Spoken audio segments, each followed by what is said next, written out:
সর্বশেষে যে মারাত্মক কথা 7টা কথা আছে, যদি বেদাত কাজ যারা করে তারা আল্লাহর কর্মের উপর আপত্তি করে। 1 নম্বর কি?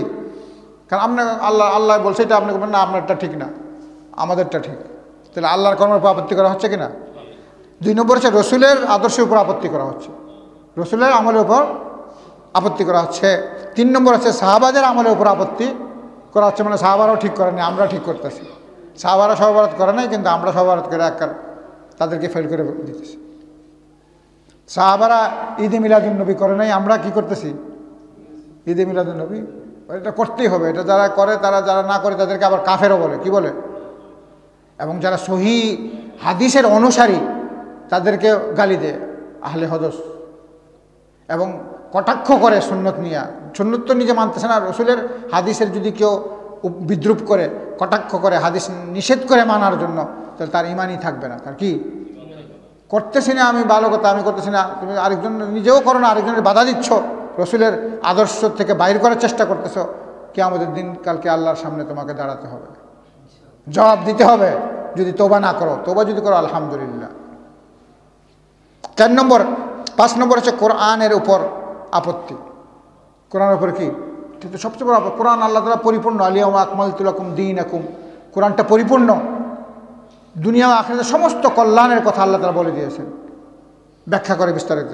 6 নম্বর হচ্ছে দিন ইসলামের উপর আপত্তি, যে দিন ইসলামটা যে এটা মানে পরিপূর্ণ না, এটা মধ্যে দুস্ত্রুটি আছে, আমরা এগুলা অ্যাড করলাম, এই সমস্ত এগুলা কী করলাম, অ্যাড করলাম, আবার এগুলা বাদ দিলাম, এগুলা করা যাবে না, আমিন জুড়ে বলা যাবে না, রাফাজান করা যাবে না, এগুলো আমরা বাদ দিলাম। এগুলো কী করলাম? তারা বাদ দেওয়ার কে, যদি তারা প্রমাণ করে তাহলে ওগুলো বাদ দেওয়ার যাবার মিথ্যা বলে সনদ বানাইছে নিজের থেকে, বলতেছে এগুলা মিথ্যা হাদিস বা এটার সনদ জয়ীফ। আবার অনেকে বলে এটা হয়ে গেছে গা, মনসুখ হয়ে গেছে গা, আগে করতে এরপরে করে না। এইভাবে বিভিন্ন পথ মত নিয়ে মানুষকে সহি রসুলের আদর্শ থেকে বাহির করার আপ্রাণ চেষ্টা করা হচ্ছে। কিন্তু তারা জানে তাদের দলকে বড় করার জন্য, তাদের যে মতামতকে সঠিক প্রমাণ করার জন্য তারা অন্যদেরকে এই সহি রসুলের আদর্শ থেকে বাহির করার আপ্রাণ চেষ্টা করতেছে। কিয়ামতের দিন তারা জিজ্ঞাসিত হবে যদি তওবা না করে, আল্লাহ রাব্বুল আলামিনের সামনে তাদেরকে দাঁড়াইতে হবে।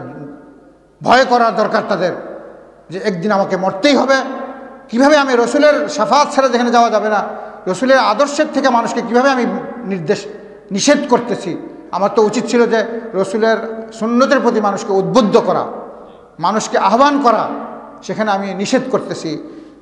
এটা প্রত্যেকটা লোক তার আমলের জন্য দায়ী। প্রত্যেকটা লোক কি, 1 কণা পরিমাণ যদি আপনি ভালো কাজ করেন সেটাও পাবেন, আর 1 কণা পরিমাণ যদি আপনি খারাপ করেন সেটাও। ফামান ইয়ামাল মিসকালা যাররাতিন খায়রান ইয়ারাহ ওয়া মান ইয়ামাল মিসকালা যাররাতিন শাররান ইয়ারাহ।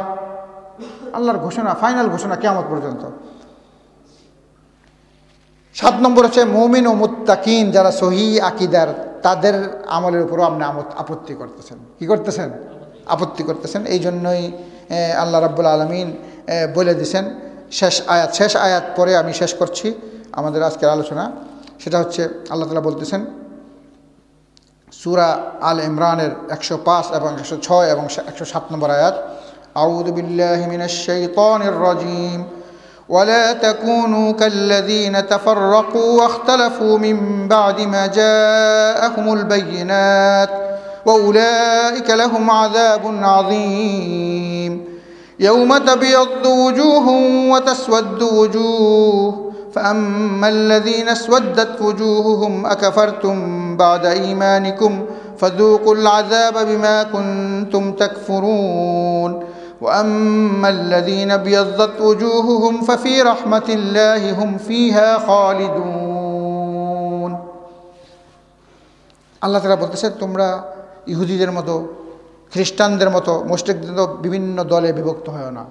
ওয়ালা তাকুনু কাল্লাযিনা তাফাররাকু ওয়াখতালাফু, মতানৈক্য করো না, মিন বাদি মা জাআহুমুল বায়িনাত, যখন স্পষ্ট জিনিস এসে পড়ছে, কোরআন এবং সহিহ হাদিস তোমাদের সামনে এসে পড়ছে, রাসূলুল্লাহ সাল্লাল্লাহু আলাইহি ওয়াসাল্লাম তোমাদের আদর্শ তোমাদের সামনে, সাহাবায়ে কেরামদের তোমাদের রসুলের অনুসরণের মডেল তোমাদের সামনে, তারপরে তোমরা কীভাবে মতানৈক্য করো, কীভাবে বিভিন্ন দলে দলে দলে বিভক্ত হও। যদি এই কাজ করো, উলাইকা লাহুম আযাবুন আযীম, এদের জন্য কঠোর শাস্তি, অনেক শাস্তি। কার ঘোষণা? আল্লাহ রাব্বুল আলামিন। আল্লাহ তাআলা বলতেছে স্মরণ করো ওই দিনের কথা যেদিন মানুষ দুই দলে বিভক্ত হবে। কিছু মানুষের চেহারা উজ্জ্বল হবে আর কিছু মানুষের চেহারা কি হবে? কালো হবে। ইয়াউমা তাবিয়াদ্দু ওয়ুজুহুম ওয়া তাসওয়াদ্দু ওয়ুজুহ। এখানে তাফসীরে আসছে কালো চেহারা কাদের হবে? যারা বেদাতি। যারা কি বেদাতি, তাদের চেহারা সেদিন মলিন হবে, কালো। ফাআম্মাল্লাযীনা আসওয়াদ্দাত ওয়ুজুহুহুম, যাদের চেহারা কালো হবে তাদেরকে বলা হবে আকাফারতুম বাদা ঈমানিকুম, তোমরা ঈমানের দাবি করতে। এই জন্য আল্লাহ তাআলা বলছেন ওমা ইউমিনু আকসারুহুম বিল্লাহি ইল্লা হুম মুশরিকুন। অনেক মানুষ ঈমানের দাবি করে কিন্তু আল্লাহ কইতেছে তারা কি মুশরিক। তারা কি কারণে? তাহাজ্জুদ পড়তেছে, কপালে তাহাজ্জুদের দাগ, বিশাল পাগড়ি, অনেক লম্বা লেবাস, দেখলে মনে হয় অনেক বড় বুজুর্গ, কিন্তু তার আকীদা হচ্ছে রাসূল সাল্লাল্লাহু আলাইহি ওয়াসাল্লাম মরেন নাই, রাসূল কি জীবিত, হায়াতুন নবী বলে। তার আকীদা রাসূল সাল্লাল্লাহু আলাইহি ওয়াসাল্লাম গায়বী খবর জানেন। তার আকীদা ওলিরা মানুষের কি করতে পারেন? বিপদ থেকে মুক্তি করতে পারেন। তাহলে বাহ্যিক দিক দিয়ে সে মুসলমান, কিন্তু আল্লাহ তাআলা বলতেছেন ওয়ামিনান নাসি মান ইয়াকুলু আমান্না বিল্লাহ ওয়ামিনান নাসি মান ইয়াকুলু আমান্না বিল্লাহি ওয়া বিল ইয়াউমিল আখির ওয়া মা হুম বিমুমিনিন। মানুষের মধ্যে অনেক মানুষ বলে যে আমি ইমানদার, পরকালে বিশ্বাসী, আর আল্লাহ বলতেছে ফাইনাল ডিসিশন ওয়া মা হুম বিমুমিনিন, তারা কি মুমিন না। তাহলে এখানে আল্লাহ তাআলা বলতেছেন যারা নাকি যাদের চেহারা কালো হবে, আল্লাহ বলবে যে আকাফারতুম বাদা ঈমানিকুম ফাযুকুল আযাব, এখন তোমরা তোমাদের আযাব আস্বাদন গ্রহণ করো, ভালো করে চেকে নাও। বিমা কুনতুম তাকফুরুন, যেটা তোমরা অস্বীকার করতে, মানতে না। কোরআন হাদিস বলার পরও তারা বলতে যে আমরা বুজুর্গদের অনুসারী, আমাদের বাপ দাদাদের অনুসারী, যেটা শিখে আসছি সেটাই মাযহাবের অনুসারী। কিন্তু আল্লাহ বলতেছেন ওয়াম্মাল্লাযীনা বিয়াদ্দাত ওয়ুজুহুহুম ফাফি রাহমাতিল্লাহি হুম ফিহা খালিদুন। আমি কিছুদিন আগে কুমিল্লা গেছিলাম, সেখানে এক জায়গায় আমাকে তারা নিচে আশা করে যে সহি কথা বলবো। যখন সেখানে গেলাম তখন তারা ওই মেম্বার চেয়ারম্যান যে ইমাম, সে বললো যে আপনাকে এই নামাজ পড়াইলে দোয়া করতে হবে। কি করতে হবে? সম্মিলিতভাবে দোয়া করতে হবে। আমি যে দোয়া করবো না, এটা বেদাত। তখন সে আমার সামনে ইমাম সে ওই কমিটির যে মসজিদের কমিটির যে সভাপতি, ক্লিন শেপ, দাড়ি, মুছেই বড় বড় মুড়ি, তার কাছে গিয়ে আমার সামনেই বললো যে উনি আসছেন মদিনা থেকে, এখন উনি নামাজ পড়াবেন কিন্তু এই মোনাজাত দিবেন না। তখন না আমাদের মতো যদি না পড়া তাহলে নামাজ পড়ানো যাবে, আপনি পড়ান। অথচ আগে বলছে যে ওনাকে পড়াইতে দিবেন, কিন্তু যখন সময় আসছে তখন বলতেছে সে এই ইমাম হইয়া, সে এলো ইমাম, সে দাড়ি কামানো যে ফাঁসে খেয়ার অর্ডার নিতেছে। তার গিয়ে জিজ্ঞাসা করতেছে উনি আসছেন তো, উনি নামাজ পড়াবেন, জিজ্ঞাসা করতেছে আমার সামনে উনি কি আমাদের মতো করে পড়াবেন না অন্যরকম করে পড়াবেন? বলে উনি দোয়া করবেন না, সম্মিলিত করে না তাহলে আপনি পড়ান। তারপর আমাদের সামনে পড়াইলো হচ্ছে নামাজ সম্মিলিত, আল্লাহুম্মা আমিন আমিন লা হাওলা ওয়ালা কুওয়াতা ইল্লা বিল্লাহ, আল্লাহুম্মা আমিন আমিন, এতটুকু শোনা যায়, আর কিছু বোঝা যায় না। এই অবস্থা যে আপনি সহি আকীদার সবখানে বিপদে পড়বেন। তাহলে এখানে ইমাম সাহেব জানে, আমাকে বলতেছে যে আসলে এটা প্রথম তো মানুষ বুঝবে না, আপনার সালায় যাইতে আমাকে বলতেছে, আমাকে সালায় যাবো কীভাবে, এইভাবে বলতেছে। এই বাস্তব আমার সাথে যেটা ঘটতেছে সেটা বলতেছে। লা হাওলা ওয়ালা কুওয়াতা ইল্লা বিল্লাহ। দেখেন আল্লাহ তাআলা বলছেন ওয়াম্মাল্লাযীনা বিয়াদ্দাত ওয়ুজুহুম, যাদের চেহারাগুলো উজ্জ্বল হবে, ফাফি রাহমাতিল্লাহ, তারা আল্লাহর অনুগ্রহে থাকবে, হুম ফিহা খালিদুন, অনন্তকালের জন্য তারা সেই সুখ ও শান্তিতে বসবাস করবে।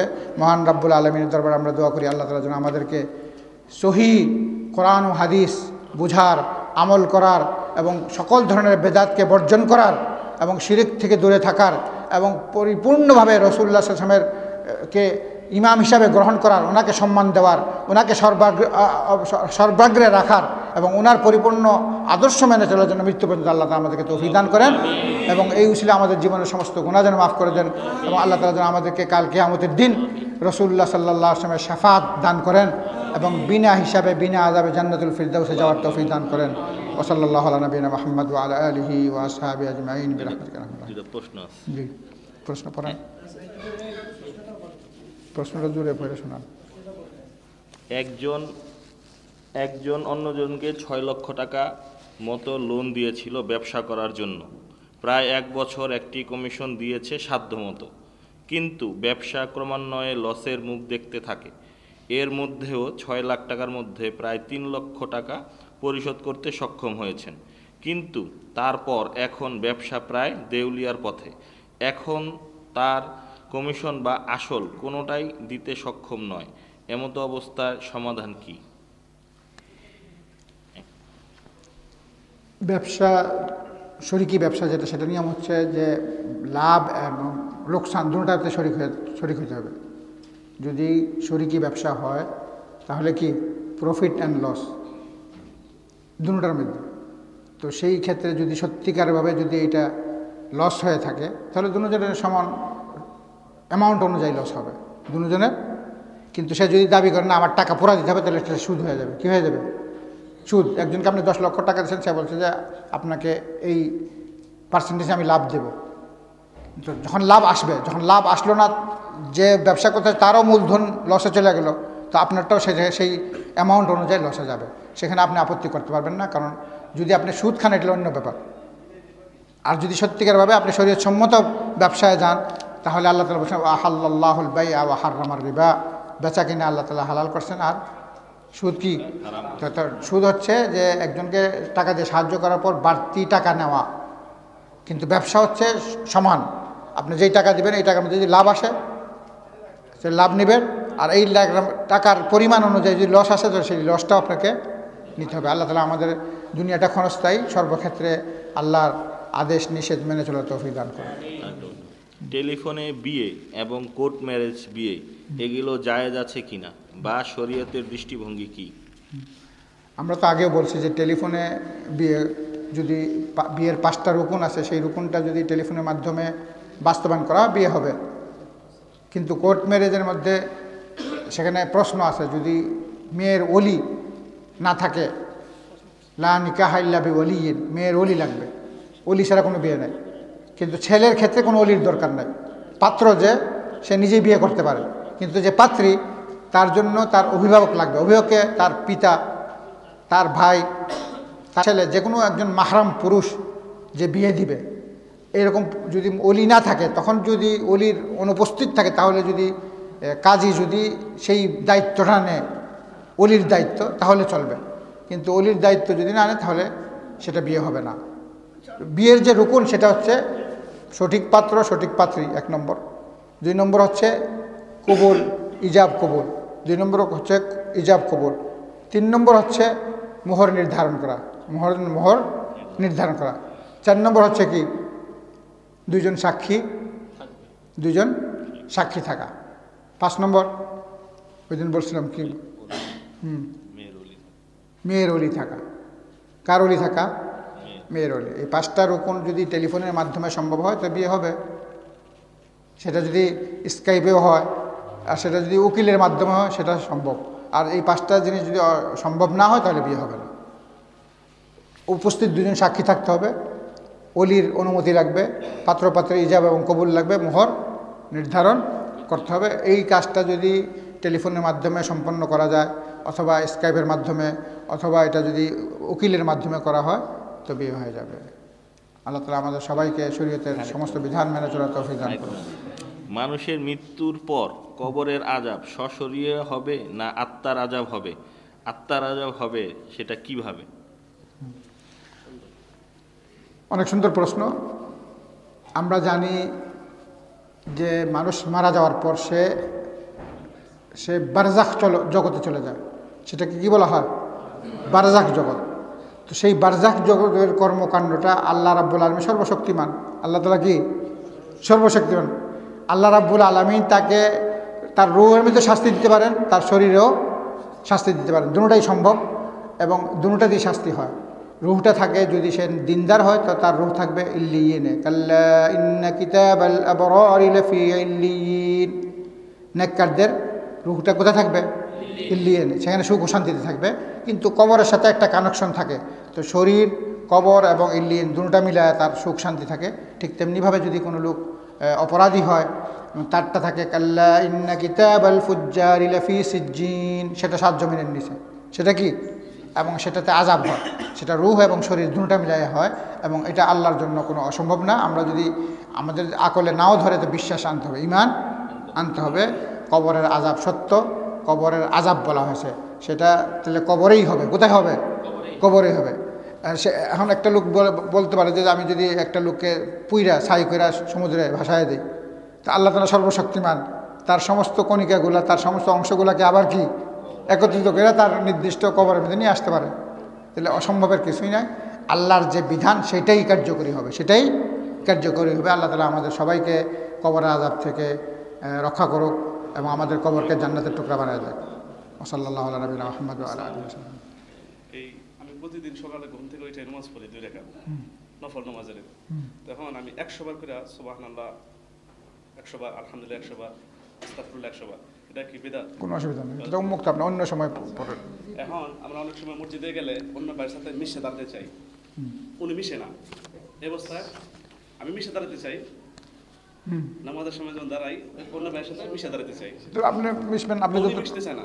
খালাস, আপনি জোরাজুরি করবেন না, জোরাজুরি। শেখ, আমার একটা প্রশ্ন। আচ্ছা, এই যে বেদাতের যে